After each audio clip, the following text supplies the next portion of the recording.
Il y a une grande nouvelle. SpaceX va enfin faire revoler un de ses boosters Super Heavy, et c'est important pour la suite du programme Starship. Alors que le Starship subit actuellement de lourds problèmes de vibration qui pourraient bien retarder largement le programme, mais ça j'en parle dans un épisode que vous trouverez en écran de fin, eh bien son booster Super Heavy continue d'avancer assez vite. Et pas qu'un peu, il y a quelques heures, SpaceX a en effet mis à feu le booster 14 pour un essai statique.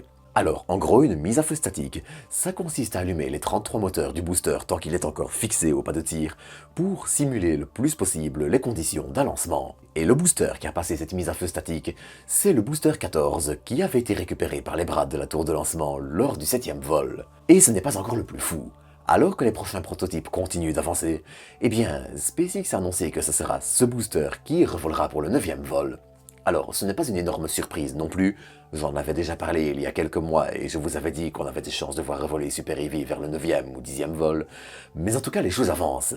Réutiliser et faire revoler Super Heavy est en effet une étape clé pour la suite du programme. Vous le savez certainement, mais les ambitions de Starship lunaire ou martienne comptent sur du ravitaillement en orbite, qui nécessitera plusieurs lancements à la chaîne. Et comme, gros coup de chance, les architectures de Starship et Super Heavy sont assez comparables, les réservoirs, les moteurs, tout ça c'est plus ou moins pareil, eh bien, faire revoler Super Heavy, ça fera aussi comprendre ce qu'il faudra faire pour mieux récupérer Starship. Alors bien sûr, du côté du Starship, tout n'est pas encore rose non plus.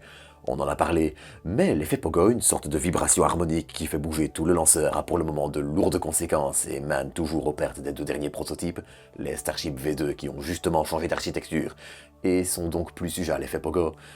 Mais bon, les choses avancent enfin. Alors bien sûr, ce 9e vol qui sera le premier à faire revoler un prototype n'est pas encore pour demain. Dans l'état actuel des choses, on n'a pas encore d'idée claire de quand SpaceX aura réglé ses problèmes avec le Starship, et tant que ce ne sera pas réglé, eh bien, il y a peu de chances d'en voir revoler un. Mais bon, comme d'habitude, tout ça, j'en reparlerai au fur et à mesure, donc n'hésitez pas à vous abonner pour ne rien manquer. Quant à moi, j'espère que ce petit épisode spécial vous aura plu, et je vous dis à bientôt pour de nouvelles doses d'espace.